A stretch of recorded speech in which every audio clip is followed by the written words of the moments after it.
I don't know if you're seeing this. I think I was not recording. Now this is the security door is Porte de 24, 24. I think I wasn't recording as I was trying to tell you about the hugeness of this store.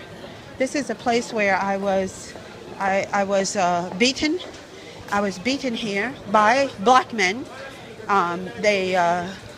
What happened was, as I said, they have a very unhealthy attitude towards black women. They want them to be submissive, and they want them to behave in a very specific way. They want them to either fill the cliche of a hoochie mama. Well, that's perfectly acceptable. Nothing. But if you appear to be sophisticated, then they don't think that you have the right to a private life. So often they will behave inappropriately towards you.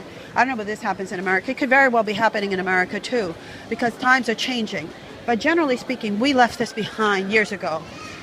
I think what happens is that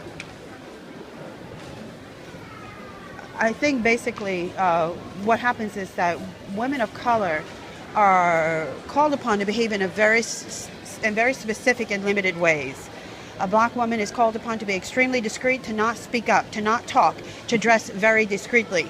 If she chooses to not dress discreetly, she may choose to dress as a hoochie mama, dressing. I may be repeating myself, but I think I wasn't recording previously. They will accept if you dress in a very sexual, provocative way. They will accept if you're dressed very submissively, very discreetly, almost invisible. But should you just choose to dress as any ordinary Westerner, with your own character and independence and individuality expressed in your clothing, either dressing with humor or dressing with style or just behaving spontaneously, then you draw attention and you draw sexual harassment if you're young enough, or you draw severe let's say prejudice. You're just severe. I don't want to say prejudice because it means something specific in the United States, but you will draw attention. You will be disciplined. And so in the past, because of my previous youth in this country and just having a certain appearance, I was preyed upon by these security officers. You see, they have a vast amount. They have nothing to do. That's part of the danger of security profession. They have a lot of just watching and waiting and looking, and they're bored, and they see a women and they think, well, I'm going to, in this country, I don't believe it ever happens in America, but security officers, well, why don't I use my position to toy with this woman, flirt with this woman, even sexually harass? And I have been sexually harassed. I mean, the law is that you cannot ask a security officer in a public store, cannot ask for your identification card. Well, that happened to me. Security officers, about 6 of them came around, just toying with me, playing with me, asking me all sorts of personal questions, and forcing me by intimidation to give them my identification card, which they then took and passed around, discussing my life and discussing me. And that is a really strange thing. When I tried to complain about this, no complaint has ever passed through. So you're basically in a crazy land. If you're a black woman and you're in this country, you just have to cross your fingers and hope. Now, this is the danger that I threw myself in. I previously did not live in the Ile-de-France, which is Ile-de-France is what we call the region in which Paris is located. And I'd never been here. I've been here, visited on various occasions, but I never really spent time here. And I didn't know that you really, it's just a disgrace. The role of a black woman is so low, your position is so low. I think we all know that black people, that race has played a role in hierarchizing people. So you have, the whites at the very top, and you have the Asians, and, you have the blacks, sitting at the very lowest. And, in America, you see blacks having a very low social position and being very vulnerable. But still, there's a certain amount of value attributed to women of color. They are respected. I saw this video where the black woman was accosted by a police officer, and she ended up hanging herself. And this is a horrible tragedy, but I tend to believe that this rarely occurs, whereas I'm sure that this happens quite a bit. I was beaten by these security officers, and that is what I want to put on this video, that I was beaten by these security officers. I'm not going to go in the store just yet. I'll splice it in later when I get into the store, because they're never going to let me go in with the camera in my hand. But this is Carrefour. This is where I was beaten. I came in the store. A black woman, I went to go to her register, and she didn't like my look, so she started disrespecting me. And she behaved disrespectfully, but I was on the phone, so I really didn't pay attention, but I didn't like her energy, so I moved to another. I was going to move to another register, but I put my things in a basket before I moved.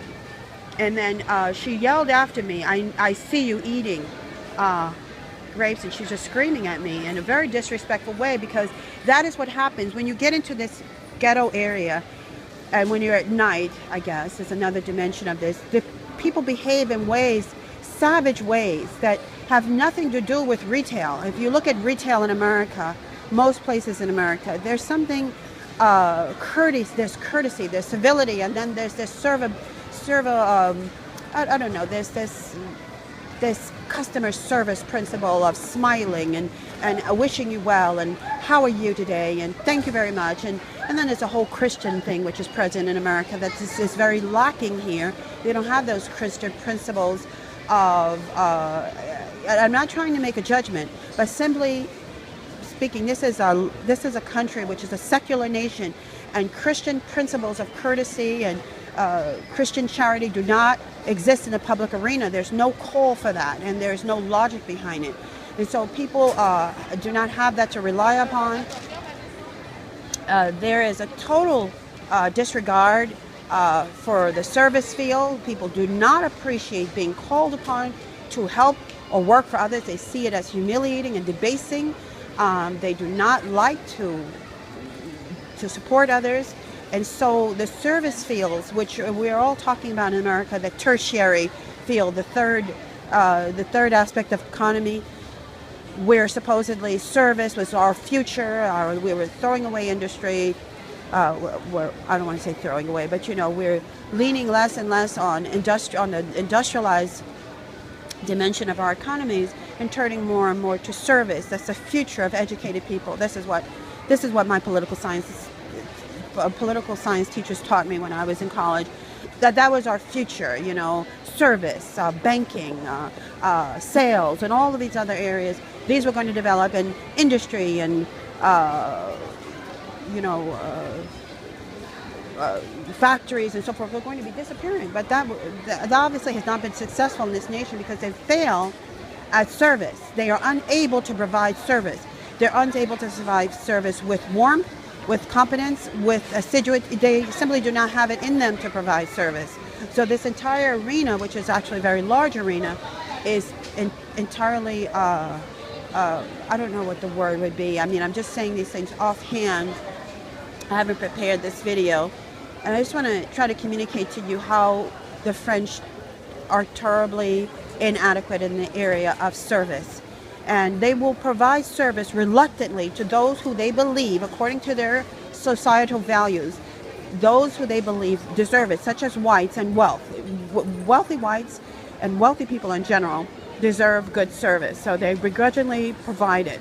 But people of color, you are not supposed to receive good service. And I'm summing up this very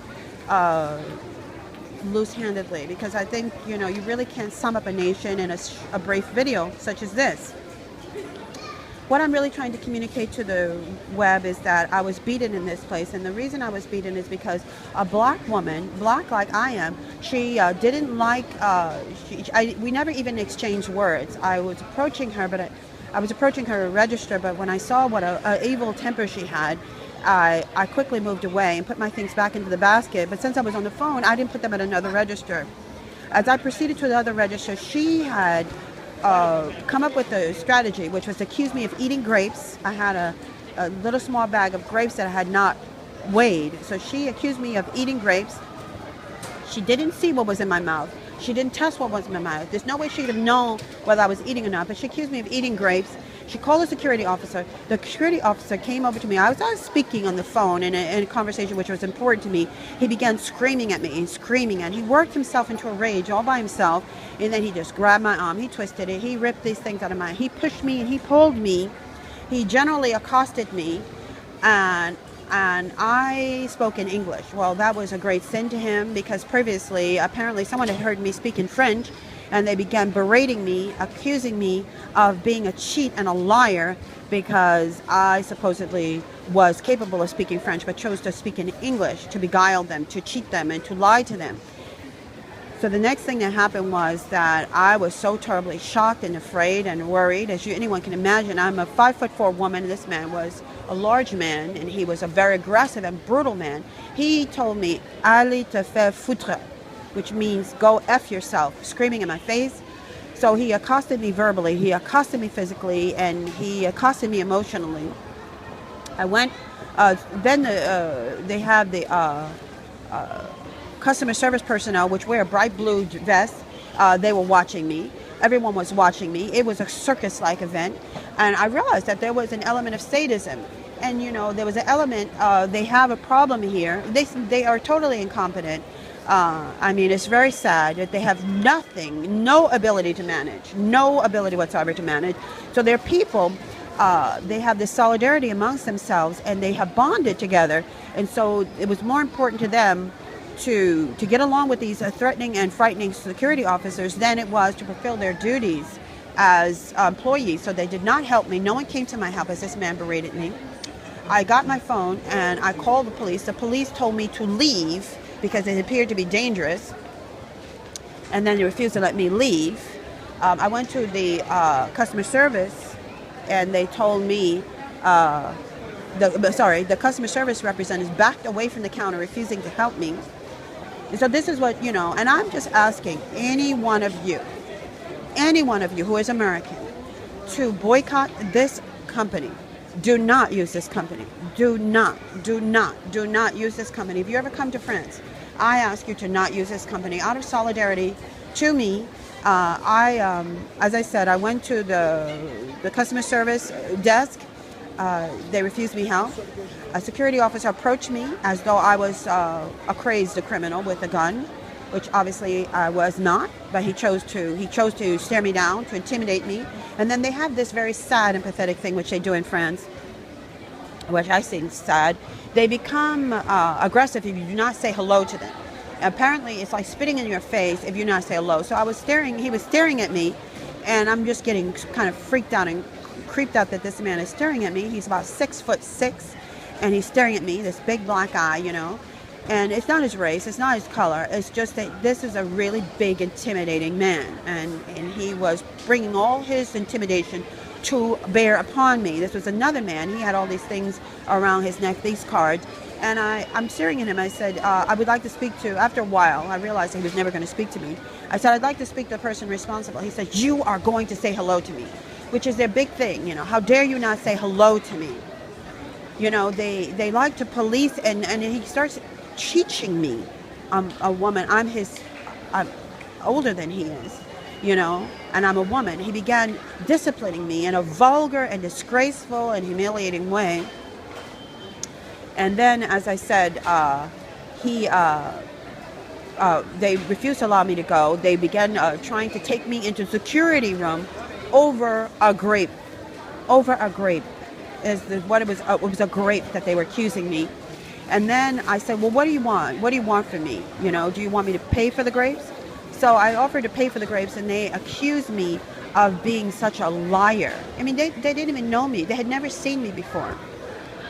Because they changed the security officer. Even though I have not been here in a while, even if I had been here, they wouldn't have known me because they changed these men. And these are wild, savage men. It's like a gang. And they have, this company should not be open.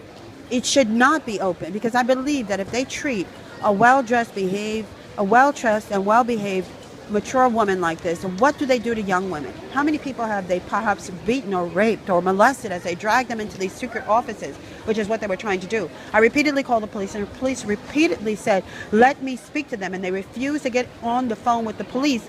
They were a law unto themselves. What they were doing was entirely against the law, and it's entirely against the store policy. They're just doing it because of the lawlessness that reigns here.